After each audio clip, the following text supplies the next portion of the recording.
Raksasa Jerman Bayern Munchen akan mencoba menantang pemilik gelar terbanyak Liga Champions, yakni raksasa asal Spanyol Real Madrid yang telah mengumpulkan 14 gelar Liga Champions, dan mereka sedang menuju ke gelar yang ke-15 yang akan mereka rengkuh pada musim ini. Namun kita akan melihat apakah mereka mampu melaju ke final pada pertandingan ini atau tidak. Mereka akan bertemu di Stadion Santiago Bernabeu yang merupakan kandang dari Real Madrid dan merupakan pertandingan leg kedua dari semifinal Liga Champions musim 2023-2024. Dan apabila kita melihat setup formasi kedua tim, Bayern Munchen sendiri sepertinya akan bermain dengan formasi yang sama pada leg pertama dengan 1-4-2-3-1. Begitu pula dengan Real Madrid yang selama ini selalu menggunakan formasi 1-4-3-1-2.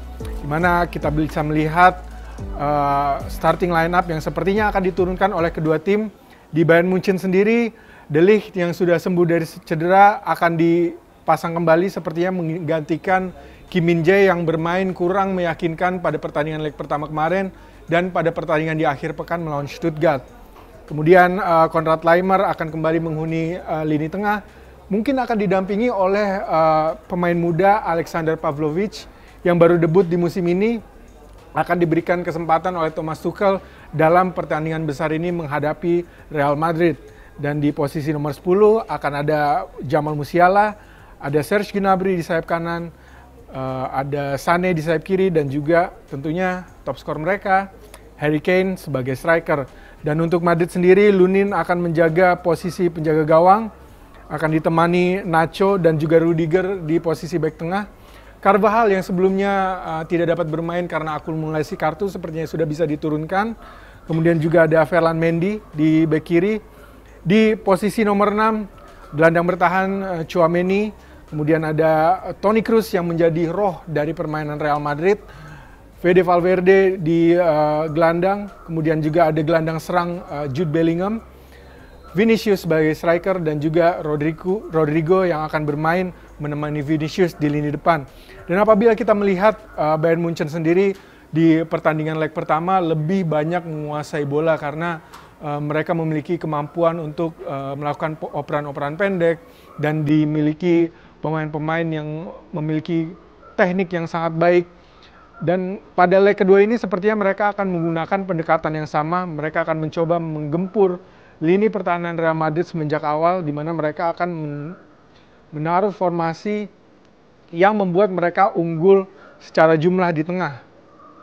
Bagaimana mereka melakukannya? Dengan merapatkan winger-winger yang mereka miliki, yakni Serge Gnabry dan juga Sané, dan Musiala mungkin akan dinaikkan sedikit menemani Kane yang ada di depan, sehingga mereka dapat unggul secara jumlah di tengah, di mana secara natural di formasi 4-3-1-2 seharusnya Real Madrid unggul di lini tengah ini, akan tetapi dengan pemosisian yang dilakukan oleh Bayern Munchen ini, maka mereka dapat mengungguli jumlah di lini tengah tersebut yang secara natural dimiliki oleh Real Madrid.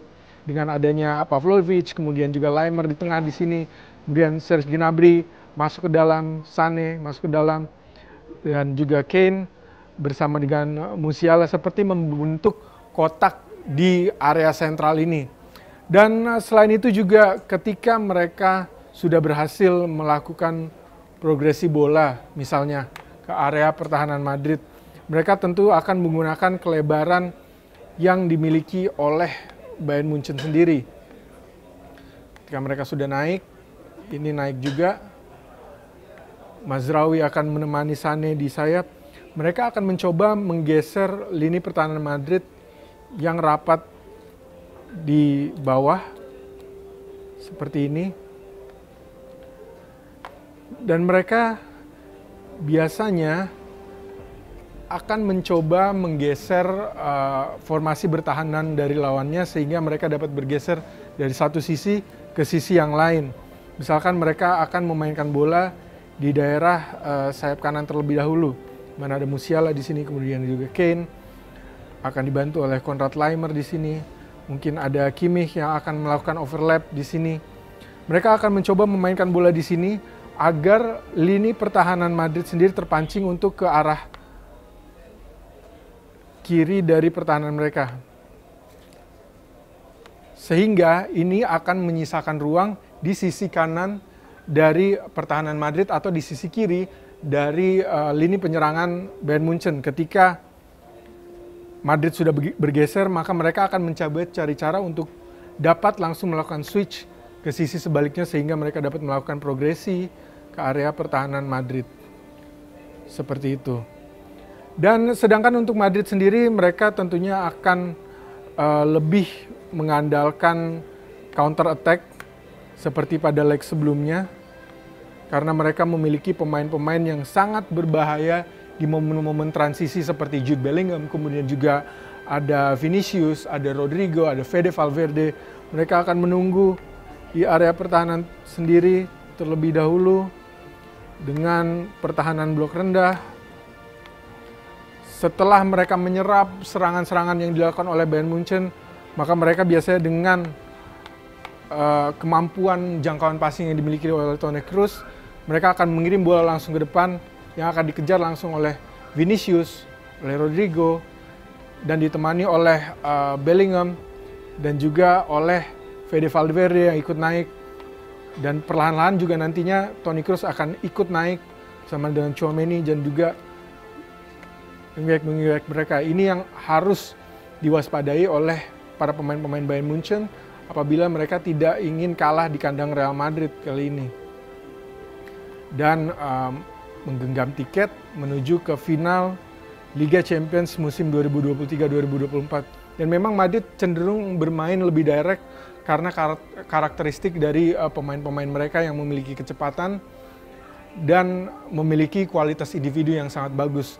Dan di pertandingan ini sepertinya detil-detil kecil akan sangat menentukan, seperti pada leg pertama kemarin di mana Vinicius sendiri mencetak gol melalui kesalahan yang dilakukan oleh Kim Min-jae yang ketika itu terlalu rapat mengikuti Vinicius Junior ke depan sehingga menyisakan ruang kosong di sini dan dapat langsung diberikan passing yang cepat oleh Toni Kroos sehingga ia bisa berada dalam posisi 1 lawan 1 dengan Neuer. Sepertinya ini akan kembali coba dieksploitasi oleh Real Madrid di second leg ini. Dan tentunya 10-15 menit awal menjadi menit-menit yang krusial terutama bagi Bayern Munchen. Bagaimana mereka apabila bisa mencetak gol di menit-menit tersebut, mereka dapat membungkam publik stadion Santiago Bernabeu sehingga menurunkan tensi di dalam stadion sehingga para pemain-pemain Real Madrid tidak begitu bergairah, tidak begitu bersemangat ketika suasana stadion menjadi sepi. Sebaliknya, apabila Madrid berhasil mencetak gol di 10-15 menit pertama, tentunya mereka akan mendapatkan momentum untuk menguasai jalannya pertandingan. Cukup imbang, set piece juga nanti bisa bakal menjadi pemecah kebuntuan. Ada Harry Kane di Bayern Munchen yang dapat mengambil free kick dengan baik. Ada Toni Kroos di Real Madrid. Dan sepertinya akan terjadi susul-menyusul gol di pertandingan ini. Dan kita lihat nanti siapa yang akan menuju ke final di Wembley 2024 ini.